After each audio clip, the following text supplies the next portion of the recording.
What is up, everybody, and welcome to the House of Holocrons episode 56. In this one, we're having a trash compactor talk kind of podcast. There's so much and yet so little to talk about in the Star Wars universe right now that isn't just like weird little tangents and own little fun things that really couldn't put an entire episode within. And there's not been a lot of crazy news. Still no trailer for Bad Batch Season 3, which I think is strange. They haven't put that out yet. It's got to be kind of close to releasing. I would imagine it's like February is when it would come out. Yeah, well, I think the Skeleton Crew is still the newest one. We haven't really gotten a full trailer for that. That's true. I actually almost always forget about Skeleton Crew until it's brought up because there's been so little about it.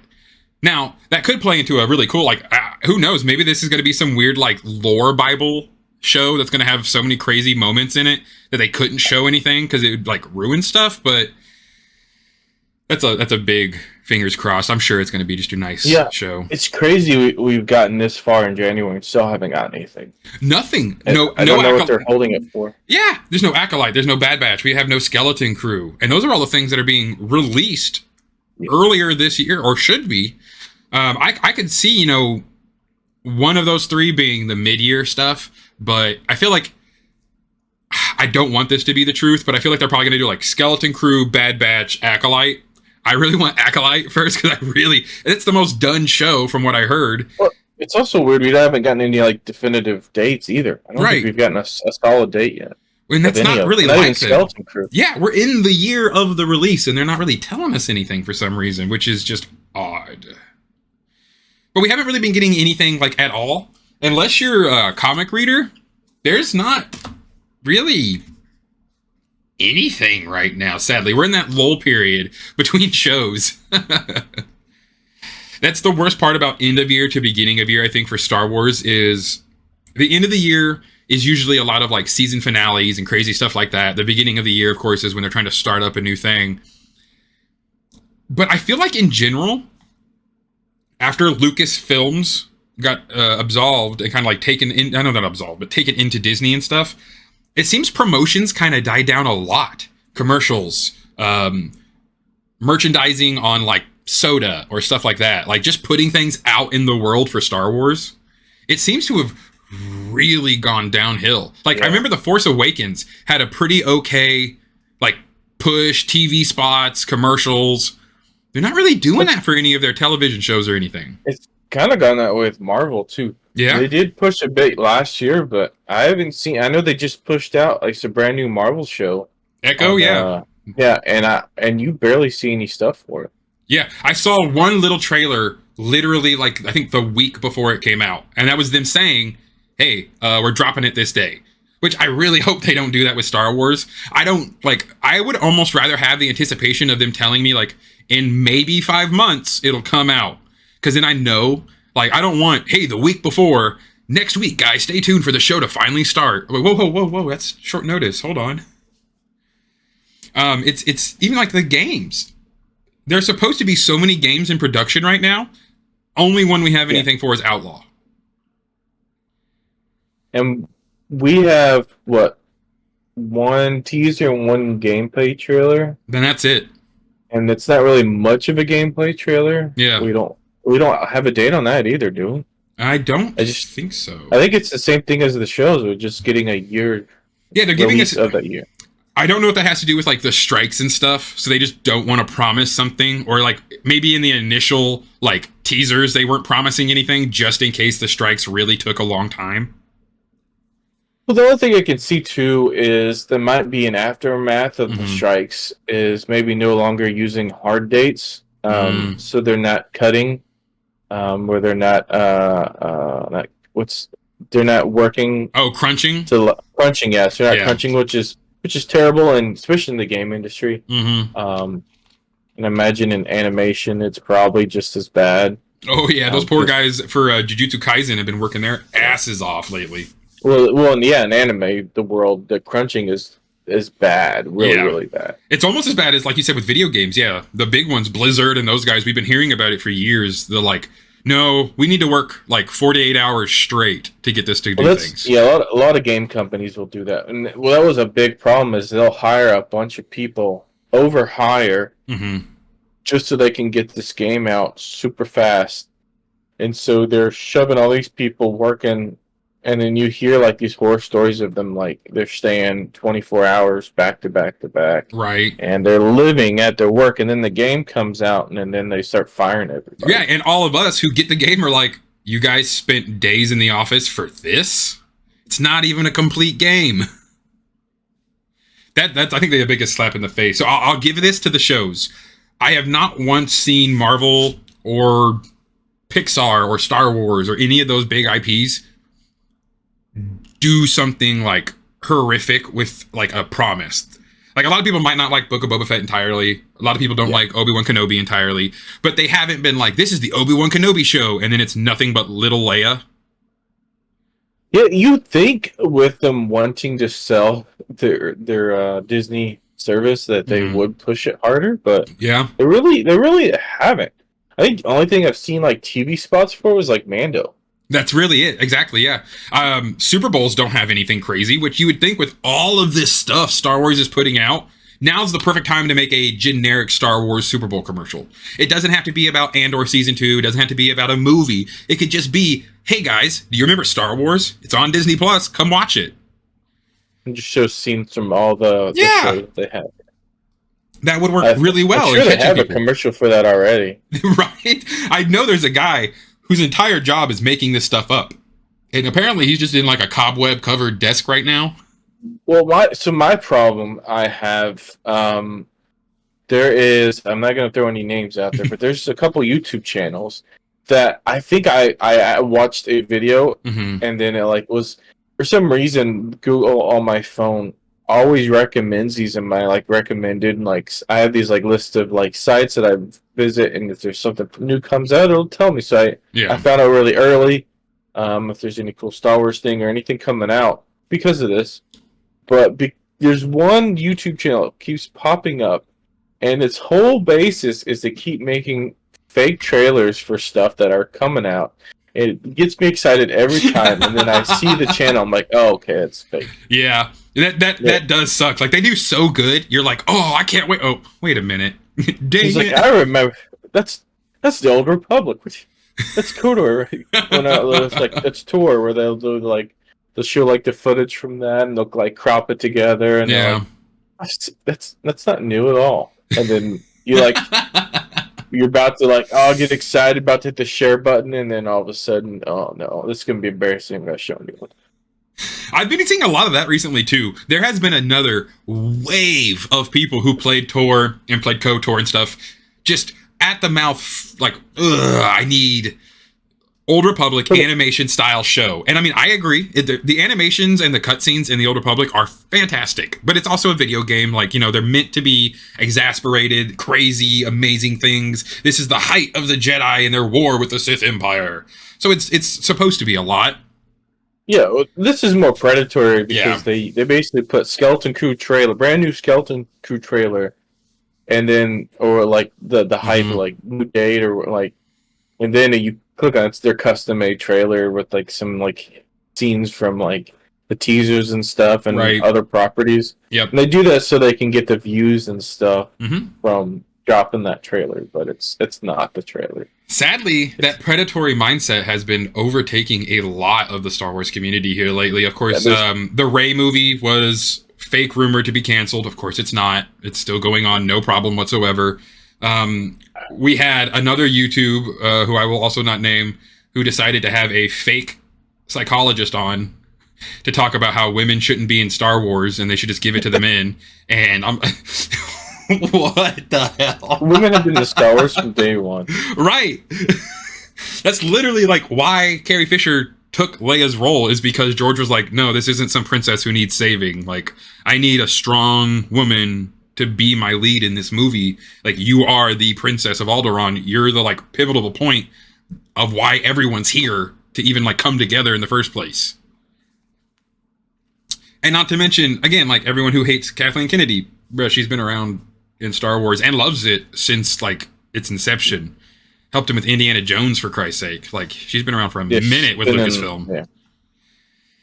And all the other actors and the kids that it's inspired and the women that Star Wars has inspired to go out and do things and not be afraid to like sit in a shadow. So it just blows my mind how some of the biggest people they really only get there because like you said, they're predatory. They're either making a false flag clickbait title or 100% just doing something damaging and like mean just because it gets so many clicks these days. And it sucks. You want to be in a world where positive reinforcement and actual like facts will always win out, but everyone's got so much emotion and we don't know what to do with it. Yeah, it's just we're in the world of clicks. So we're getting those shorts, those quick short videos, and then get those sound bites out there with the big flashy titles that try to promise you something and then they don't. I see so many times like again earlier yesterday and stuff and the day before, all over YouTube for a brief second there, it was just Ray's movie canceled ? And a picture of Ray in the corner. It was like, are you serious? And then everyone was saying the same thing. Every single channel was like, oh yeah, I got this one guy who knows this guy who talked to this guy who's not a really good source, but what he said is... Yeah, I hate those. Now there is a channel that is kind of... some people, you would count him as toxic. I won't say his name. He is very critical. He does a lot of the Disney Plus stuff, and he's very critical on everything, really negative. But it's more of a constructive negative, and so I watch him from time to time because I'd like to see what his takes are on some things. I may not disagree with most of his takes. Some takes I actually end up agreeing with him on, and I like hearing from both sides. But when you get to those extremes of lying, of saying women don't belong, that's extreme. Yeah, and like you said, a good criticism of something you do not enjoy is so valid and so totally okay in any fandom. Being like, I felt like the Book of Boba Fett could have done more if season 1 was Tuskens and season 2 was Mos Espa.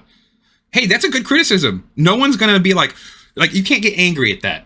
But it's the people who are like, the Book of Boba Fett sucks, and anyone who likes it's a woke agenda shill. Like, well, what? That's too far. Too far. We disagree on several things, but we don't disagree because of a fake or very prejudiced reason. Yeah. And that's the things that there's that sub community of the anti or the I don't know what to call them. The fandom menace.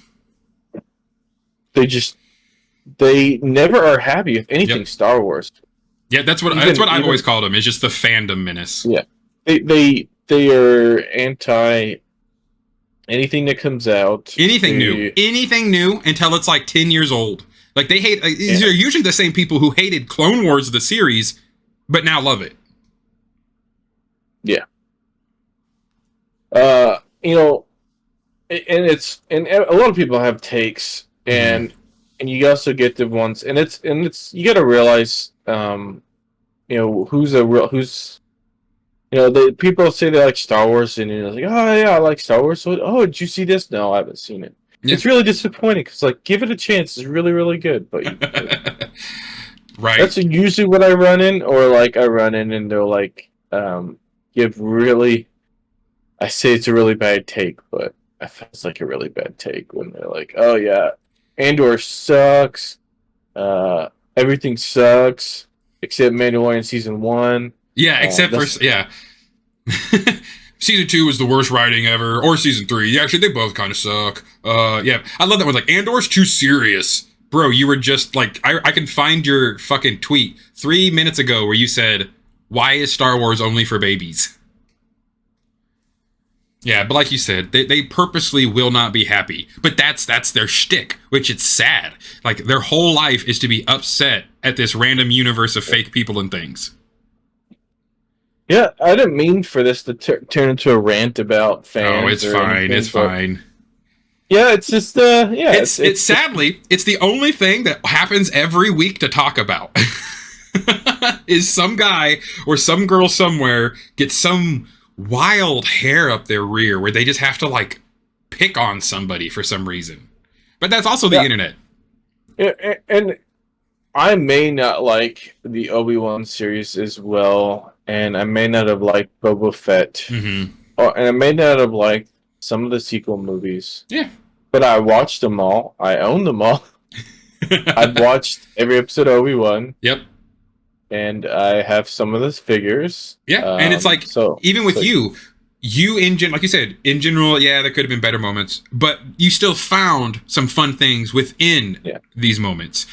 And And the reason opinions can change. Like I used to hate The Last Jedi because of literally when I went back and really thought to myself, I didn't hate it for any other reason than the internet got to me. All those quotes from Mark Hamill talking about how he didn't think that Luke should have been like that and stuff like that. I was got.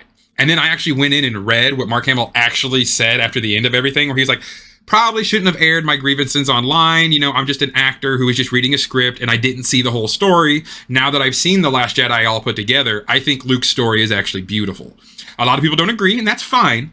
And I used to be one of those people, but now that I've like rewatched it and had more people explain to me the subtle little like, no, this is why this had to happen like this. It's like, I like that now. I actually really like The Last Jedi now. I'm still not the biggest fan of it. Yeah. And to me, it's that it's just the thing that bothers me the most. It feels like it's competing against the other movies, and it kind of was. Yeah. And it bothers me. I like things going. I like when there's continuity and things are going the way they should.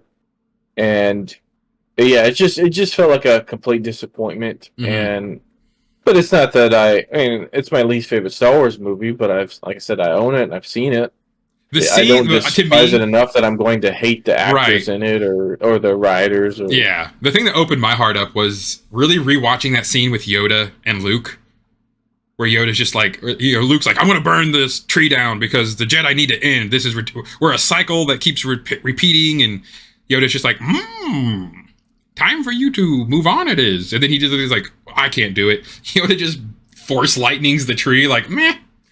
Because I just love it. He's just like, the Jedi texts. Read them, have you? Well, page turners. They were not. To me, I just like that little moment between Luke and Yoda reminds me so much of like Empire Strikes Back, Luke and Yoda. Yeah. So. Well, that was the point, is they're trying to make Luke into that old Yoda. Yeah. But then it really shouldn't have. I can see what you think, but to me, every single one of Luke's masters did the same thing. Yeah, Yoda lost Count Dooku.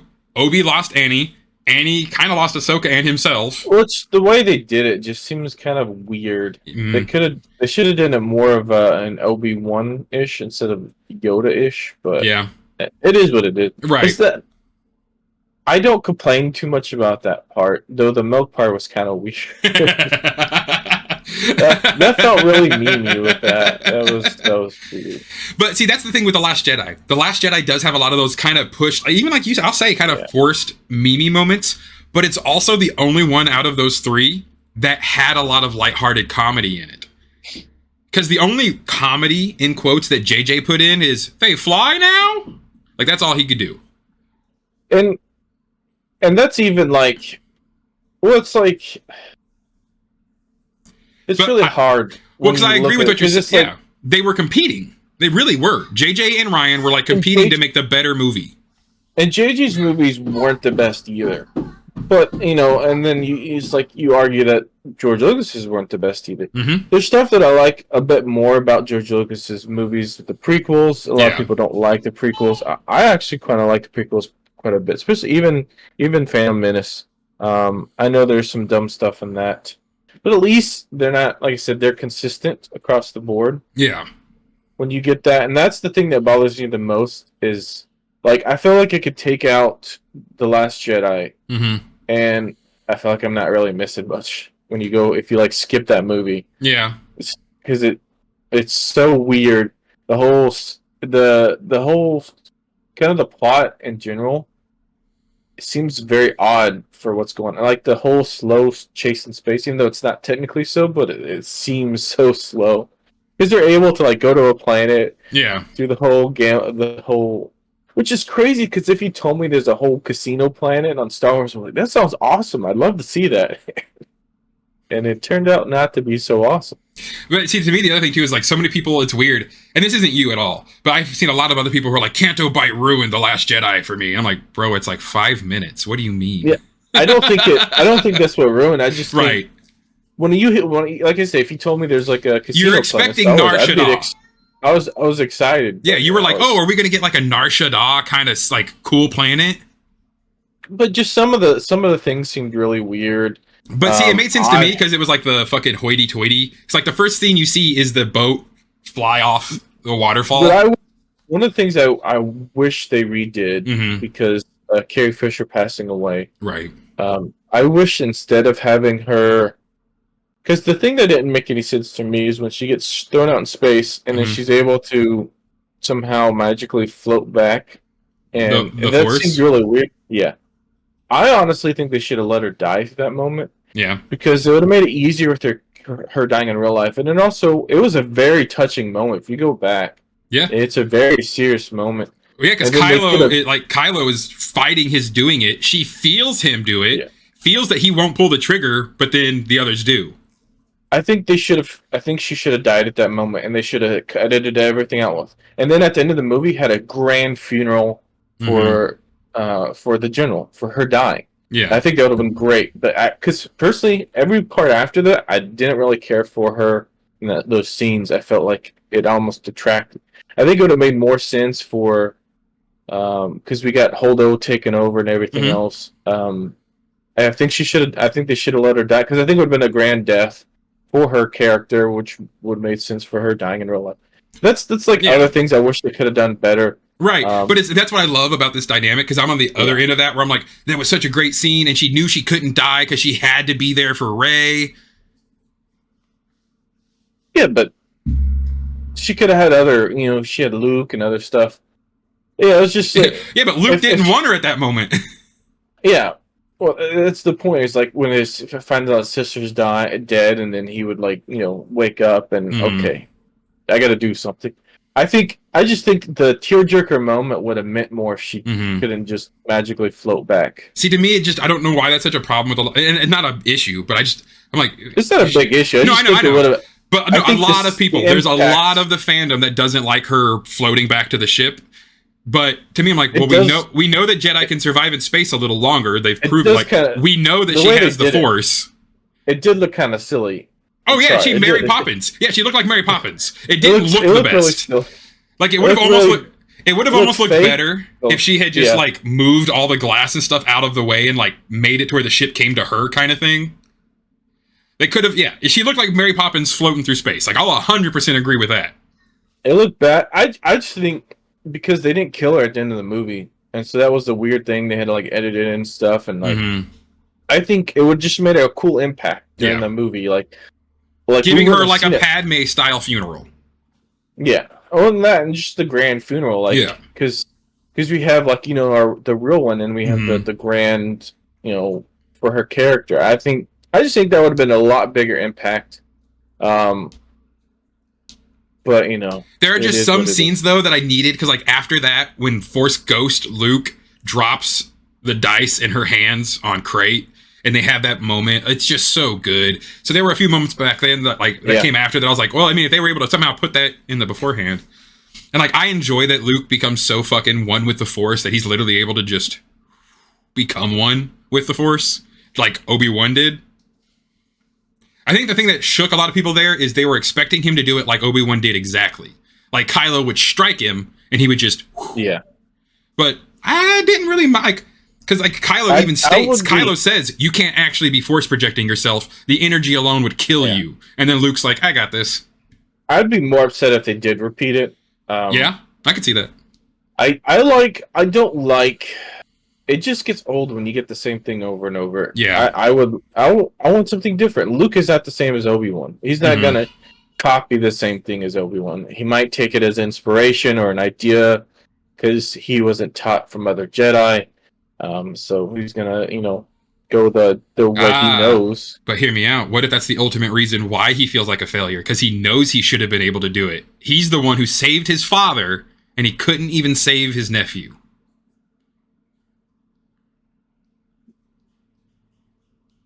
But at the same time, before we make a whole episode about The Last Jedi, also his nephew, one of the biggest losses, and that was even in the first movie, is taking the helmet off. I think that should have left Kylo it on. Ren as a character would have been way stronger if they left his helmet off. But then he would have been too evil. Like, the helmet off gives him that sense of, like, no, he's still in there. Ben is still in there. Well, they could have still done that, like, with Darth Vader. I think the first movie, they should have done it more distant, where he's more that evil, vengeful. Second movie, start to break into his character. Yeah. And then the third movie, he should then, when he starts to connect to Rey, then he can take the helmet off. Yeah. And she finds out he's human after all. And not this... I just think that reveal and that connection would have been a lot stronger if they would have done it progressively instead of bam. It's we get like a couple minutes with him with the helmet on and it's never on again. Yeah, that's an awesome helmet. See, but it is, and the opening of The Force Awakens was dope. He like holds the blaster like in the middle of air. We've never seen that before. Yeah, we know this guy's really strong and powerful. Yeah, he's got something. But to me, it's like The Force Awakens was already so much just A New Hope rehashed. Had he left the helmet on the whole time, that would have been like, oh, cool. Fucking mini Vader over here. Well, I mean, that was kind of the design it was. to begin with. But it's not. I know. Even as I said that, I'm like, yeah, but he really was trying to be mini Vader. Think about your favorite Sith villains. Yeah. Most of them have their face covered. Yeah. It's a whole thing. Sith masks, man. They love it. And a lot of them are really ugly. The Knights of Red, I wish... got to see more. That honestly, yes, that was the comics, and I agree to a distinctive point that yes, you should not have to read comics and you should not have to read books to fill in plot holes. Like they shouldn't be like, look at these badass guys. Anyway, don't think about them. Imagine instead of we got the fight with the Emperor's Guard, instead of that we got that with the Knights of Ren. Oh, dude, right. You know how more badass it would have been. Dude, because we finally see them all in The Rise of Skywalker, and by then you're like, who are these guys? Imagine if we didn't get the Emperor's Guards and he brings in the Knights of Ren. They betray. So Kylo betrays the Emperor, and they're like, well, we're gonna fight you now. Like they didn't even explain. Like they made them so mysterious, but didn't explain anything. Because in the comics, you find out that background. The Knights of Ren was because their leader's name was fucking like Ren. And then in the comics, Kylo kills him. Yeah. And it's like there's so much cool stuff we could have learned. That's where his helmet comes from, isn't it? I thought it came from the leader. No, he does not his exact helmet, but he does kind of get a helmet from there.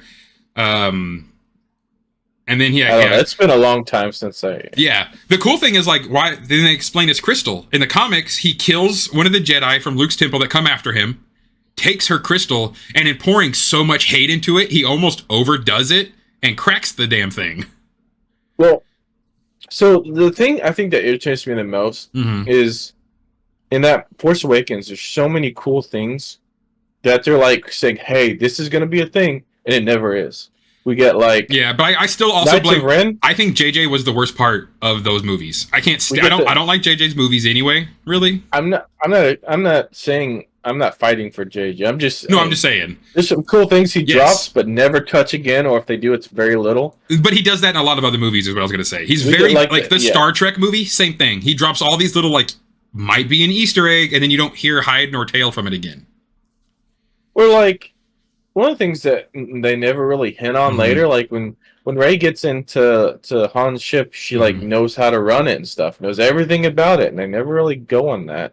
Which would have been a simple line. They could have been like, yeah, she's a scavenger from Jakku. She's been in 27 different types of freighters this week. Which, the way they word it too, she's like, I don't know, I just know how to run this thing for some reason. She's like, it's a magical, and the thing I thought they were going to say is, as a little girl, because she had short memories, that she forgotten, as a little girl, she grew up on the Millennium Falcon, which would have made sense. But they didn't do that. Nope. Or even... she grew up working on other Corellian cruisers because, again, she's a scrapper. They could have just said, honestly, she's been in so many ships, she knows anything inside and out. I think Rey would have been... I know this is not a big take or anything, but if they kind of did the sibling trope, originally, Luke had the two... They did that, but they did that with Rey and Ben. Finn, Poe... what I'm saying, Ben, like, is in Oh, now I got Kylo you. Ren. Okay. Yeah. As that's her real brother. Like, they're the twins Mm-hmm. from. I think that would have been a lot more better in the long run, because that would have made sense on their force connection that they get in the Mm-hmm. last movie. Because it Oh, the honestly, dyad. I love the idea of the Force dyad. It is not yeah, explained whatsoever. it doesn't make, because what we've seen of it in the past, Mm-hmm. ones that have had a very extreme connection, either like master and apprentice, Mm-hmm. or they were related, as in Luke and Leia, Yeah. because they were supposed to have the similar connection. But you can't just like two complete strangers somehow have this connection. It didn't make They've sense. never met before. They've never. And the other thing that weirded me out about like the dyad thing too is then you go and read. What book is it? I can't remember. There is the Secrets of the Sith book, and literally in the book, Palpatine says a dyad is an ancient Sith technique, and it's a canon book. So Well, imagine, How did Rey? Is it literally just because she was a Palpatine, she could do like Super Saiyan awesome Sith I power? felt like they wanted to use Palpatine as a reason to make her just as powerful as Luke was with Anakin. Mm-hmm. But I still think it would have been a lot better, because then think of the reveal when she starts getting connection with Kylo, and she's like, Mm-hmm. "Why?" And that's like the thing that happened. She's like, "Why am I sensing? Why am I connected to him?" Finds out that they're brother and sister. I think Right. would have been a lot more impactful for both of them. Kind of like how Luke finds out Darth Vader's dad, but it would have been a different, more emotional, Mm-hmm. because she had more time to bond with him. And Well, and because then by the end, that like the kiss to save her life, like I don't hate that. yeah, Ben giving up his life to save Rey, I can get that. But I felt like you the whole pushed reason. so hard for us to get this relationship and then kill them both. And then Yeah, kill one. What? I felt like they want the only reason they made her a Sidious, or forgot his name. Sidious, yeah, Palpatine. Yeah, a Palpatine, or whatever. Yeah, Palpatine's last name. Is so they could have that kiss, that little romantic part. Right. I felt like it would have been a lot stronger sibling, because that's what we've had in the past, Mm-hmm. but different. It Yeah. would have been a lot different. Instead of Luke and Leia, it would have been, Darth Vader and Leia, like brother and sister kind of Yeah. situation. Where it's like evil. And it should have been, the two sides of the coin. And we also kind of mirror the brother and sister with the Force. Mm-hmm. So it'd been a lot similar situation. Luke would take the role of the father, even though he Yeah. wasn't the dad, but in the Force aspect of Right. everything. So yeah, just Yeah. to me, it would have made more sense. Connection. If that movie would have came out, you wouldn't have to change much. But Yeah. story wise and overall wise, it would have made a lot more consistency, a lot more sense. Yeah, I think that's the big thing that I give kudos to Star Wars for is I think they learned from this and they're going, no more switching directors. Same director, all movies if it's going to be a set of movies. Or at least, like, they need to talk to each other. And again, Dave Filoni being a creative lead now, he can be like, had we had Dave Filoni when these movies were being made in the position that he's in, they would have been so much better. Because like he could have pointed that out and been like, why? But hold on, you talked about this in Force Awakens and we never hear about it. Why? Yeah. I felt like JJ was a pretty big mistake. Everybody was so excited from him because stuff he did in the past. But yeah. Star Wars is something different. And yes. It felt like it didn't feel like a Star Wars movie. JJ makes great action films, and he's really good at using lens flares, but that's not Star Wars. Star Wars is a space opera. It's supposed to have so much more. Like a lot of these series are trying to fix all the stuff he set up with this show. Well, and I gotta I really guys in the comment section, rip me apart if this is wrong because I hope it is. If I remember correctly, I read somewhere that he was actively like doing what he was doing because he hates the prequels. Like if it's not original trilogy, he doesn't like it. Well, if you don't like all of Star Wars, you shouldn't work on Star Wars. And I don't blame him for rewriting everything because I do know the sequel books and I've partially read them. I didn't read them all the way. Are terrible. The books that George Lucas did after Episode 6. Continuation. Sidious does come back and he does clones himself a lot more than he did in the movie. a lot more. and it's terrible. It's terribly written. There Yep. are some strong points, some strong characters like Marjay that I'm sad that we don't get to see. Yeah. Like I said, if Ray was kind of a version of Marjay, it would have been a lot stronger. Though Ray as a character by herself, I think I don't have a problem with, really. Yeah. Even as a Jedi. My problems with her are honestly her Palpatine connection. I think really kills off her character. I think they try to push this idea, oh, she's, just because she's related to the evil guy doesn't make her evil. But like, we all knew that. That's what Luke's whole point was. Like, she didn't have to be Luke's daughter or anything. That's fine. Right. But you could have made her nobody. Literally could have said, no, she's literally a nobody. And that would have been fine. I was hoping she was a nobody. Because I think that would have been a lot cooler. That, we're so worried about who she is, where she's from, that it didn't, in the end, it didn't matter because she's Rey. She's who she is. And they kind of say, oh, that's what we were trying to push because you find out who she is and her background's kind of scummy. But that's just another redemption arc then. It takes away from it. Yes. It really does. Yeah, I agree with that. If you take the city's part away, I would have been just as fine if she was nobody. I think it would have been a lot stronger if she was Ben's sister. Yeah. Which is the twins. Number one critique I'll always give: why the hell did they not use the Force ghosts behind Rey when she says, "I am all the Jedi"? And you get to see Mace Windu, Aya Sakura, Ahsoka Tano. Like, why did they not do that? That's such a missed opportunity. Instead of just hearing the voices. Yeah. They had the cool shot of and hearing, but they didn't do anything. Just you got it, girl. Yeah. Don't die. We believe in you. We're here with you in spirit, but not entirely, because I'm very busy in the Force Ghost world. I have no problem with the main character, because I feel like, I feel like it would have been. I think it's its own story. I just think if we had her as the the long lost daughter, that think about maybe either younger sister or twin. Maybe younger sister. Let's say that instead of twins. That when Kylo Ren blows up or destroys the temple, he gets rushed off to safety, but they lose track of her. So that's how she gets stuck on Jakku. So they'll lose their daughter. They think she's dead.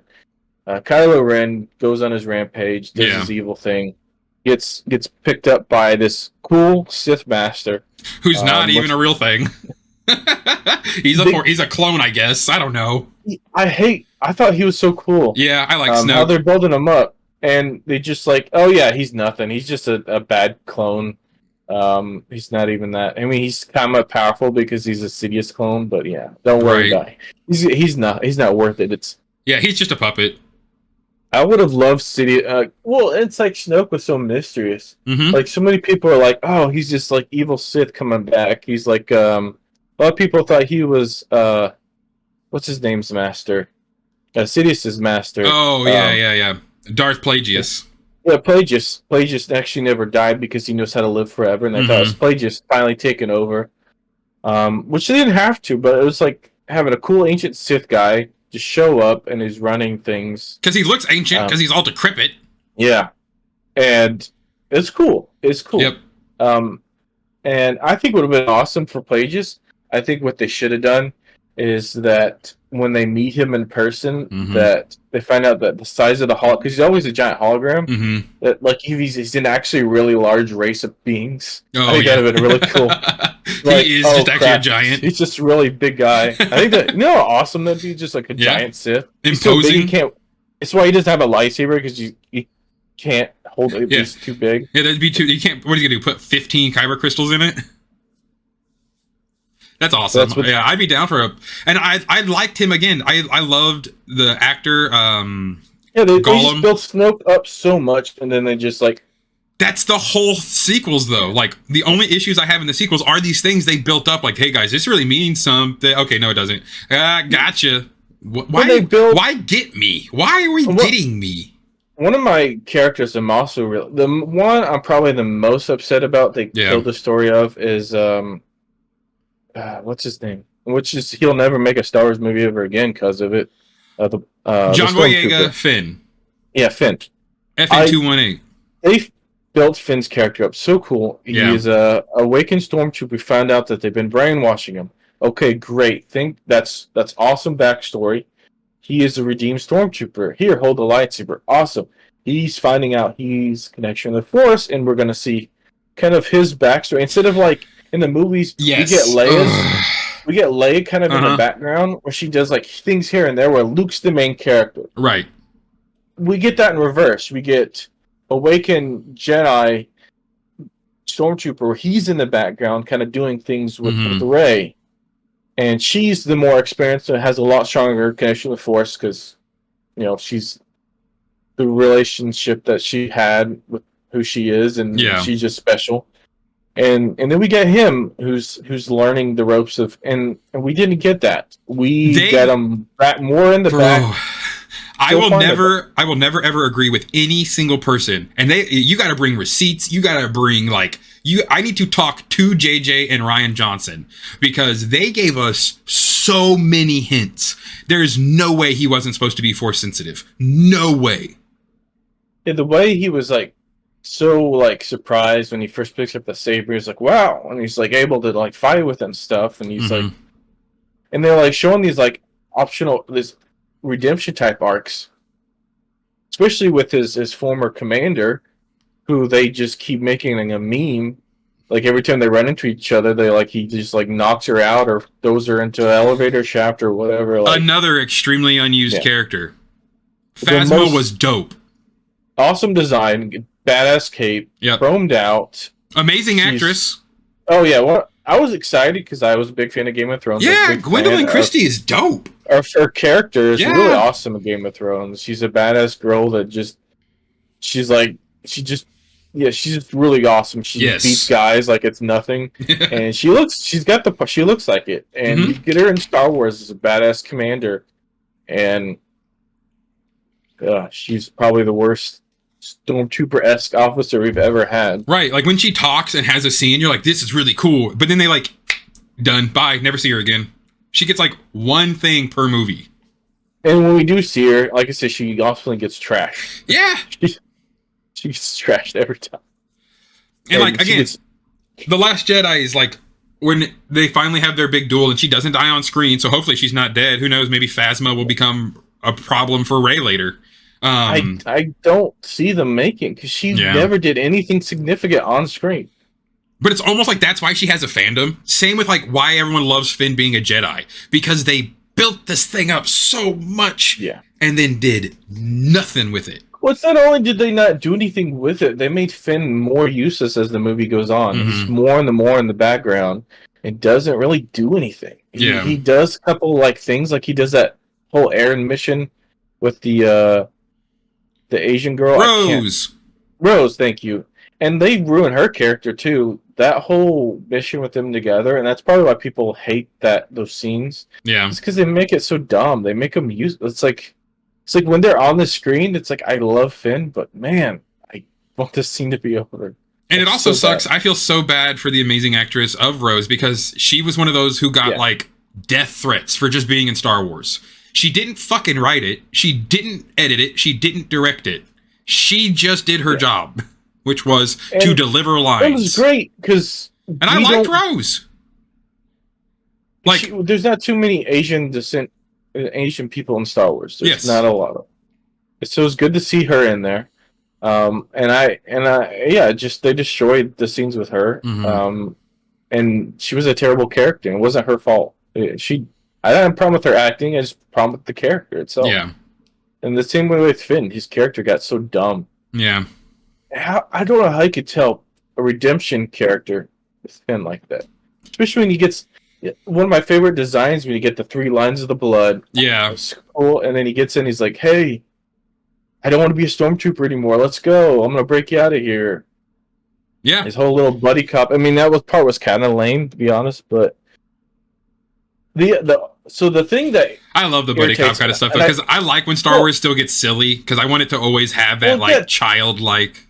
It got too silly to a point because I saw this in a critical review. I'm pretty sure it's from the same guy. Okay. That says that the problem with Finn's character is that he just wakens up.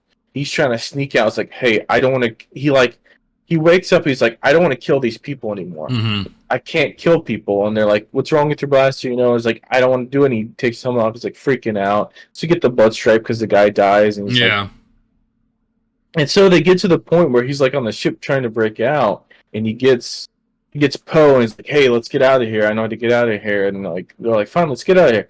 And then they leave, and immediately he starts killing stormtroopers like it's nothing. And then from then on, he just kills stormtroopers. Like he spent so much time, and he knows that all those guys are brainwashed people, Right, just like him. He's slaughtering, and it doesn't bother. You know how much a dynamic character would be like guys. You know, they're not just mindless machines. Like it affects him. Like he doesn't want to kill. Like he intentionally shoots their wing or stuns them. Imagine Finn looking at Poe and going, "You didn't have to kill him," and he's talking about a stormtrooper. Like the Bad Batch when they're stun blasting the clones. Like similar situation. Like he stuns the stormtroopers. Like guys, it's like. He's like trying to tell them, like they're brainwashed. We gotta, they're not. Yep. They're just people, like I was. I'm the same thing. But he never puts himself in those shoes. He just goes back to like, hey, we're just gonna mindlessly kill stormtroopers because we can't. I don't want to kill anymore. I'm a hero now. Pew, pew. Which would have been great for him going into a Jedi, because his idea of like, I don't want to kill just anyone, good, bad. Yeah. That would have been a great progression for him becoming a Jedi, fighting. Like him realizing his, connection to the Force and going through that route, plus the idea of dealing with the mentality of being an ex-stormtrooper, being brainwashed, losing, and then also, say, hey guys, it'd be cool in the scene every time you see him fighting, like he's just maiming or like stunning or whatever best you can. But like even the figures and stuff, I think the sequels getting the hate they got is why they stopped doing so many teasers, TV spots, blah blah blah, which is dumb. You don't give in to angry fanboys or you'll never get it back. You have to just tell them to shut up. But like the figures, Vintage Collection has almost like they really don't have that many sequels characters. Black Series does not have that many sequel characters besides like Troopers and Phasma and then the big three. Like that's it. They for some like even Star Wars themselves aren't supporting the sequels in the way they should. There are no sequel comics yet. There's no like. All we have is the New Order movie that we know is going to be coming out before too long. 90% of the figures that we get are from let's say 60% are from Episode 4. Yeah. A big 30% are from Episode 5, and then a small chunk are Episode 6, and then everywhere else gets the rest. Yeah. They haven't made hardly any from the prequels in a while, and if we do, it's very little. Well, it's like we have the Phantom Menace anniversary coming up, and they've only announced, so far, we have little Anakin. We have Padme in her like handmaiden, like maroon when she goes back to Naboo and shooting people up. We have Padme in that now. That's the newest Padme we've gotten ever. Like we've only gotten the one other Padme ever. And then they're giving us from Attack of the Clones, C-3PO on the B-1 battle droid body, and, and finally a super battle droid. Yeah, I'm like, we got enough C-3POs. It's a head swap. It's not a big deal. And, it would be great to get all those droid lines. I'm a big fan of the droid lines.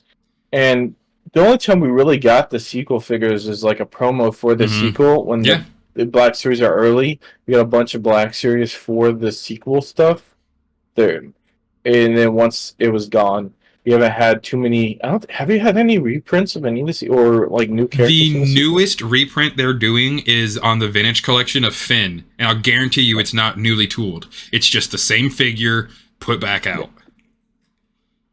Again, nobody's gonna really buy it because they destroyed Finn's character. Yeah. Just to be honest with you, the only thing cool about the Finn is like the first half of the movie, and then after that, I mean, he wasn't bad during the whole movie. It's just he had his great moments, and they're like, "What's his character again?" Yeah, see, that's the moment. Is that Finn is not bad. His character isn't bad. They built up so much around him that you feel like he never delivers who he was supposed to be. Well, they set him up like he's gonna be a main character, and they don't treat him like a main character anymore. They stop. And when he is a main character, it's like when you look at like the core group, he's like even Han. He's not a Jedi. He's still incredibly useful. He does so much. And then with Leia, she doesn't play the helpless prince. Like the first movie, she's like the helpless princess. That's the impact that you get of her. But Until then they you break her learn, out. Give me then that. you learn quickly that she's does a lot more than that. Mm-hmm. I mean, she even she kills Jabba the Hutt. Like she does a ton of good useful things, even though they still try to make her that damsel in distress type character. Mm-hmm. Carrie did not want that to happen. She fought so much of that. Yeah, they're in the making. Yeah, they kept trying to make her the rescue, and they're like part of the change with her being so dominant was because her personality. She's like, that's not what Leia would do. Yeah, that's what we need. We need actors like that. I'm very happy to see Rey's story continue. That they didn't just we're just gonna chop that head off and act like it didn't exist. Like, no, don't backtrack now. If they had retconned those movies, I would have been pissed. Just out of like, don't give in to people who aren't happy about everything. Yeah, I mean, I would have loved if they did the movies better to have her. I'm with her in general. I like her in general.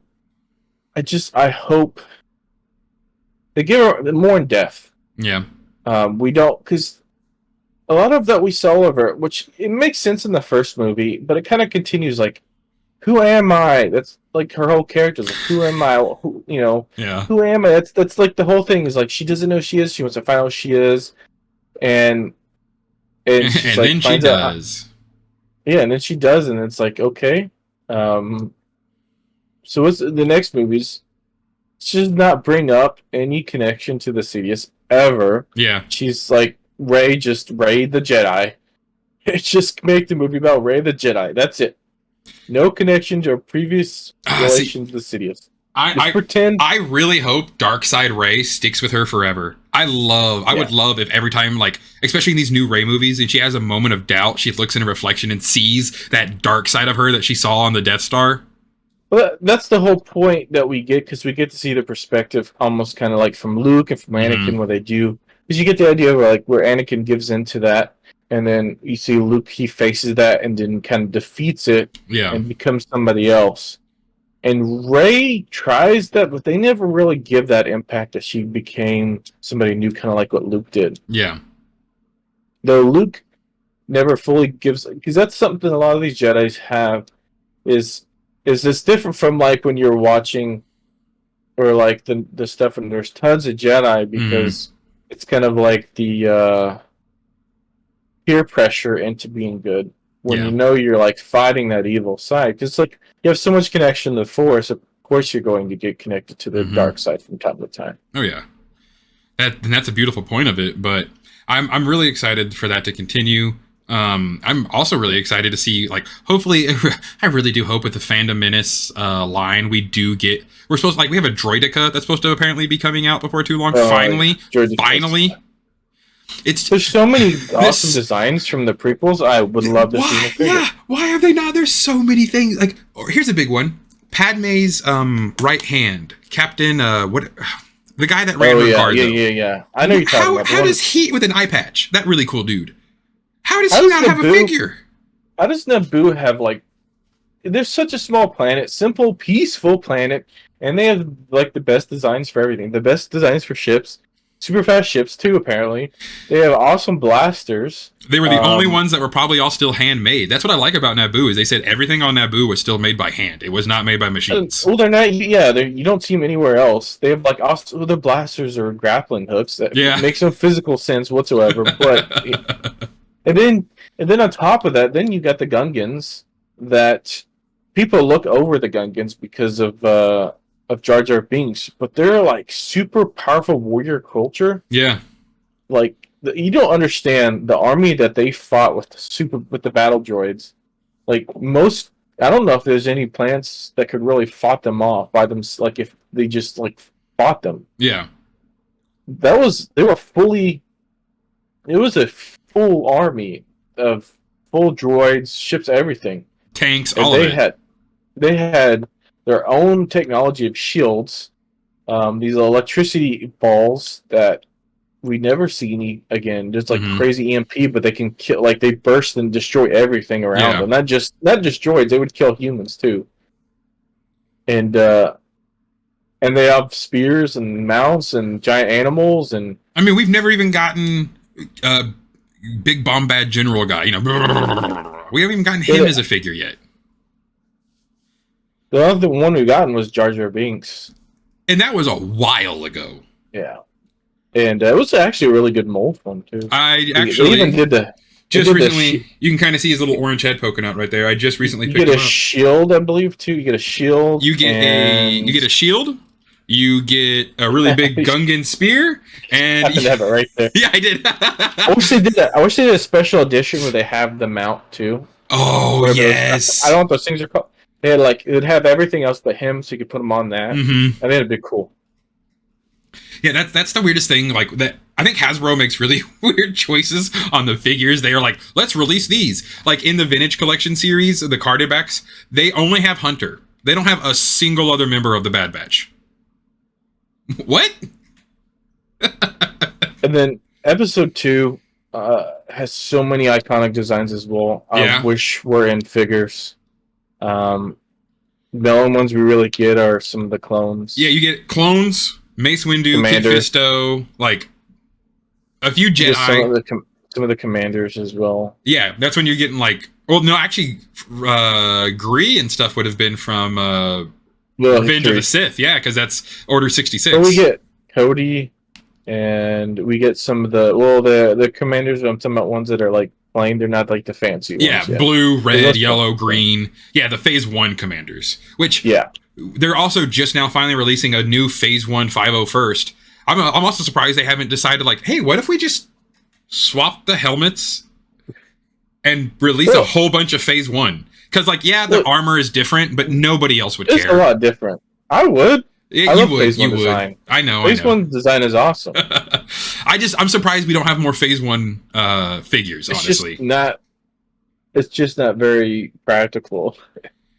Because it's like you make one mold, and I'm hoping that more will come because now that we have the armor. Like yes, I know, but we have the new Phase 1 mold, so hopefully they'll just kind of pump out a few more here and there because they're supposed to be doing a lot more clones, Attack of the Clones, and stuff like that. Which is also weird because it's not Attack of the Clones anniversary; it's it's the fucking Phantom Menace one. There's so many cool designs that I really like in those movies. There's so many cool alien designs, like even the waiter from, I think it's Revenge of the Sith. That's the second. That's the second one. Oh, Dexter Jester. You get the dark, the forearm guy. Yeah, Dexter. And I'm still Dix. Yeah, there's cool things. Yes. What is the other one? Of droids. There's the assassin that Jango Fett uses to try to kill Padme. You could have her with like 6 different. You could put like 5 different heads in that because she's a shapeshifter. One of my favorite assassins, though, probably my favorite assassin is probably Aurra Sing. Oh yeah, that's a good figure. And mainly I like her just because she has the baddest. I don't know if you've ever looked at her weapons like without her. Mm-hmm. Her sniper's badass. It's huge. Her blasters. Have you seen her blasters? They're like pearl-handled revolvers with double triggers. Have you seen them? Mm-hmm. That's when one of my second Mando that I'd made. I had Aurra Sing's blasters as my, because they're just badass. Yeah, and also I don't know if it's full canon, but wasn't she a Jedi or like? No, that's not canon anymore. No, she wasn't a Jedi. She's force sensitive or something, but. Yeah, I think she's force sensitive. She has a mod in her head. That's what the antenna is for. Yeah. I think the idea was because before what's the girl from the Clone Wars? Ventress. I was gonna say you're talking about Ventress. Yeah, she's pre-Ventress. Yeah. Well, I think the idea was they were the same character. Yeah. And then they made a separate character for Clone Wars. Which I like Ventress way more. I'm way more into Ventress than Aurra Sing. I mean, they didn't really do much of Aurra Sing. She's kind of a background character. It is like cool when you see her. They don't really do much. Right, you see her in Phantom Menace for like a brief second when she's like standing on that ramp. Yeah. Like you gotta know, like you gotta think, like before that, she had to be a a badass like Yeah. dino. And that's one of the things I've always loved is the really fun designs. And I feel like they're getting back into that with Star Wars. I'll give that to the sequels too. They introduced a lot of cool new aliens. Yeah, it's awesome in Star Wars when you introduce things like that and don't delve on them. Yeah. I'm fine with that, Yeah. but don't set up a main character or a main storyline or like main like and not do it again. Yeah. Yeah, I'll give you this. Shot for shot in the sequels, the backgrounds looked dope as hell. That's not a good thing for a movie, that only the backgrounds are really memorable, but they did really good at like filling the world to feel like Star Wars. And that's what I want to continue. I hope Skeleton Crew should be able to do that really well. Acolyte's going to be a really amazing time with that. I feel like Acolyte's going to go ham on fun stuff. The only thing I sometimes am never being sold on is the New Order. Oh, yeah. I feel like their design... It's like when you design the clones. It's like a lot of the designs, you can like see it and you're like, yeah, I can see where that design came from. And you can see the inspiration. And it makes sense. And the New Order, their inspiration from the Empire... just like it does to me, it just like it felt like somebody wanted to make a knockoff Stormtrooper, but not in a good way. Like I like the design, but I also don't like the design. I like the First Order. Yeah, they were just Stormtroopers with like a more black on the helmet, pretty much, and like the smoother chin. But then like the really big difference. The only time I was like, whoa, was like the Sith troopers. When I saw the red dudes, I was like, that's dope. Honestly, what they should have done is they should just make completely new armor and stuff for them. Because it's like Empire 2.0, like it's and that was kind of the idea, but they had no reason to like keep the same stuff. They could have just made complete. If we're gonna make new equipment, let's just make new equipment because they didn't recycle anything. It was brand new style of everything. Right. So I can agree with that. It's like if you take the idea, it felt like if somebody took the design of the Stormtrooper to like some design college, say, hey, can you modernize the Stormtrooper? And that's what they give you. Yeah. That's what it felt like. Some like college student like tried to modernize the Star Wars, like the Empire's designs. Even the officer uniforms are a little wacky with the hats and stuff. But I mean, that's a small complaint, right? It's just that's one thing that never set with me is the New Order, kind of like the Stormtroopers are iconic, the clones are iconic. They get the New Order, and they just don't really feel iconic to me. Yeah, like there's some cool things here and there, but it's like I know with the Rise of Skywalker too. At the end of that, I was like, why are there so many Sith cultists now all of a sudden? Where did all these guys come from? And why does no one spilled the beans that there's an ancient Sith cult coming back? What? No one. Nobody spilled those beans. Even the Sith cult, and that's another thing. They didn't really do a lot with the Sith cult. Are they force sensitive, or are they just like Palpatine's little lapdogs? Well, we didn't really see we saw like the one assassin guy, and then we see like a couple of the cultists, and then the rest that we saw were considered part of the cultists with the red armor, First Order stormtroopers. Like and the only other shot we get is in like all the people around Sidious when he's like winning, and they're like raw, but then they all die or something. I don't know. That's kind of one of the things I was thinking about in one of my most recent videos I put out, guys. Make sure to go check that out. Do we need the Sith? I talk about like what's going to happen for the next generation, like what's going to be the next Darksider. Is it going to be a Sith cultist that survived on Exegol and finds a bunch of stuff and like, becomes a Sith? Like the Sith are gone. And I highly doubt they have a lot of stuff sitting around. The Jedi destroyed any Sith things when they found it, and Palpatine hoarded everything else in some secret place probably nobody knows about. Well, if they want to do the Sith like, they really need to pull what they pulled from Ahsoka, and that's what we were talking about, the idea of the new big bad. Yeah. I think it would be awesome. That version of the Sith where it's more mystical and magical, getting more of the kind of like with the witches of Dathomir, but the evil sorcerer guy, like when we get into the separation of like the light side of the Force of the Jedi, which is like, hey, Rey's trying to bring back the Jedi, but better. Like Right. we learned from our mistakes, And then but you have she another kind guy of going, I learned from my mistakes. And it's like just this ancient Sith Lord. It's like, or ah. or he just pulls like we're like she's like, hey, I know what she knows, gathering about, and then what Jedi are left, and they're kind of making this new group of Jedi, Broomstick um, and Kid. and doing the new version, like learning from Jedi's Mm-hmm. previous mistakes of what remains, and then this ancient Jedi, or this ancient dark side user that we see new version of the dark side that's non-Sith, but it's ancient Sith magic, so it's like the Jedi are kind of going the new route, reworking, and the Sith are going back to the old ways. Back to the roots, yeah. Creating Leviathans and like, messing with things on a DNA level and just being real evil. I'd be. Not And even please, a Sith pureblood. Why can we not have Sith purebloods on screen?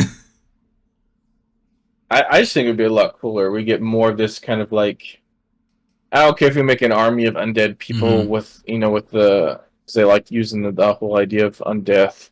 Yeah. Like even what's his name, the bad guy that we're speaking about, because he's dead. His spirit lives on, but he's like a corpse. Yeah. Like have like a whole mummy vibe with him would be pretty cool. Yep. Yeah, He's just so. I'm excited. I think, but we need dates again. Like we kind of had to go back to where this all started, guys. Before we wrap up tonight, where are all the dates? Where are the trailers? Where's anything about what's happening in 2024? The Skeleton Crew is supposed to be coming out like next week, right? Like they said, beginning of 2024, but we haven't even gotten a real trailer for it yet. Right. The only trailer was released in Celebrations, and they've never put it out. And anybody that tries to, they cut them. They make them take it off. Yeah. You can barely find that trailer on YouTube, and all those ones are filmed with phones. There's no real footage of the trailer. It's such a weird move. Like, you want people to watch Star Wars, and you're saying that, like, if you don't want these other clickbait YouTuber assholes to continue saying Star Wars is dead, it's totally dead now, guys, you have to put out commercials, you have to put out teasers. Like, people feel the death in these moments where we don't know what's happening. We don't know what's going on. We don't know what's next. Yeah, if there is a gap in between, give us, go back to your roots. Go back to the older movies. When there's a movie coming out, sell an action figure line of the characters from that show. Mm-hmm. That's how a lot of these characters got so popular. Like with Boba Fett and all those characters. I mean, in episode 1, they were selling figures before the movie came out. And I heard that like Jon Favreau actually is one of the people who put a stop to that, because he didn't like the idea of characters being released before they're released on the screen or whatever. I'm like, shut up, dude. No offense, you're not a toy seller. You're a movie maker. One of my favorite. What's that movie with the Star Wars fans? Oh yes, they go fight like the Trekkies and stuff. And yeah, I love it because they find that dude. They find that guy. He's like a really this kid guy. He's like really strong. It's what's his name? That goofy actor, but he plays him. That has that signature laugh. Okay. But he plays him. He's like, hey, I got this badass tattoo for Phantom Menace. He saw leaks for him, and he's on all the art, and it's like he looks so badass. He posts his shirt, his big Jar Jar Binks tattoo on his back. Because the whole movie is them trying to see episode 1 for their friend dies. Yeah. And it's like one of the groups they read into is like, it's like this. He's like a kind of a big guy, and he's like, this. It's like, yeah, look how badass he is. It's my favorite character. I'm sure he's gonna be everyone's favorite character. I'm sure everyone's gonna love this guy. It's so cool. But I'm also happy, though, that I feel like a lot of the fandom has realized that those people are just the loud, angry minority. Like, it's actually not that many people who dislike Star Wars much. And there's only, 4 people on the entire world who are actually dumb enough to think anyone of any type of physiology, where you're from, who you are, what's between your legs. It's Star Wars, bro. It's for you. It's okay. You don't have to like everything. Yeah, That's why there's a lot of options out there. that's why there's Marvel, DC, Dark Horse. Like, it would just in like comics alone. You Well, don't like a even in superhero. You don't like these heroes. You don't like this show. Okay, you didn't like Daredevil. You still might like Echo. You didn't like. Yeah, it's that way with Star Wars. We got so much Star Wars now. Yeah, like a lot of people didn't like Rebels, but then there were also so many people who are like, if you don't watch Rebels, you won't know anything about Ahsoka. It's like that's not true at all. Rebels is. I was so surprised how good that show ended up being. Yeah, that was one of those. That's sad. Hey, the people that watch any animation, you're missing out, dude. Those of you, if you're watching this and you go, I don't like animation. If it's just because it's cartoons, I promise you, it's not cartoons. Yeah, I'll admit the first couple seasons of both Clone Wars and Rebels. I hate that I mixed those two up. Seem childish, and it kind of is supposed to be that way because you're getting you're getting the perspective from a young character, but they mature very fast. Yes, and also, guys, don't forget, Clone Wars dropped on Cartoon Network, and Rebels dropped on Disney XD back when that was a thing. For those who are, over 20. Yeah, it was a kid show, but they both matured. Yes. Like partway through their seasons. There is so much loss and like war and anger and emotions in these shows that are just not captured in a lot of other shows in this world today. So yeah, if you're not watching animation, you're missing out on a lot of really fun stuff, especially now when there's nothing else to watch. Yeah, I think one thing that Rebels does better than Clone Wars is you have a bigger, stronger main cast. Whereas with Clone Wars, you're kind of stuck with 2-3 characters. Obi, Annie, Ahsoka. That's it. Well, they're not always together either. So it's usually it's one of those and Rex, or one of those and Cody. There's not very many episodes where all 3 of them on the same episode. If you actually go back. That is a good point. Yeah, there's a clone and a Jedi, and it's usually going to be Obi, Annie, or Ahsoka. One of those 3. Unless you get to fourth, I think it's fourth season where it's just clones basically. There's hardly any of the 3. Yeah, which I'm fine with. Yeah. But yeah, that's one thing I felt like Rebels was strong is the Rebels group are actually really good. And they have a really good dynamic. They have really good stories to tell throughout the series. So yeah, Rebels is a very good watch. Ahsoka's already out. If you've already seen Ahsoka, you can still go watch Rebels. It won't do anything bad to Ahsoka. I actually have a blind Jedi that uses the Force to see, which is awesome. It is so cool. Yeah, Kanan Jarrus. And it takes some time to learn to do that too. He has to deal with his own ego and stuff like that, so it has that awesome Jedi story in it. Yeah, it's good stuff. Master material once he loses his eyes. Yeah. It's been so good. Yeah. So hopefully, we get Skeleton Crew before too long, and some dates announced for everything else. That would be stellar. Just to know when this year I can kind of... I don't even care if you push it back a little bit later. Just something. Just like a crumb. A morsel, please. Let's get we know so little about the shows coming out. Yeah. The only one we have a little bit of knowledge of is Skeleton Crew. And that's probably the one I'm least excited for. It's not that I hate, it's just I don't know anything about it. Right. I know very little about it besides there's this one famous actor and a bunch of kids, and they go to Tatooine. That's as much as I know. And the little footage I've seen through a cell phone. Yeah, right, exactly. And what we've seen through a cell phone. And the Acolyte, we only know the premise. Right, yeah. The Acolyte, we just know through some interviews. Yeah, only thing we know about Acolyte is the Jedi don't live up to a promise and someone gets angry about it. And I'm like, that's amazing, but more? What's the director or something from the Acolyte said something, and a lot of people got mad. She's like, "Oh, it's Star Wars," but basically interpreted as this is going to be woke or something. Yeah, I never remember what she said. So a lot of people, so no one's going to watch that one, and right. Or the same thing with the Rey movies. I like to make men uncomfortable. Said the director of the Rey movie in 2012 or 17 or 16 about a film of documentary she was making about Pakistani honor killings and stuff for women who don't agree to get married to men. She wasn't even talking about Star Wars. That's what pisses me off. Yep. You're not even, like, you're saying that this movie's going to suck because this director said something that has nothing to do with Star Wars or that movie. They're trying to get clicks, and they're destroying the perspective of anything coming out because of it. It's just, how can you not... And we get the people not touching a High Republic because of misconceptions with that. And like, it's so woke. Did you know that there's non-binary characters in this book?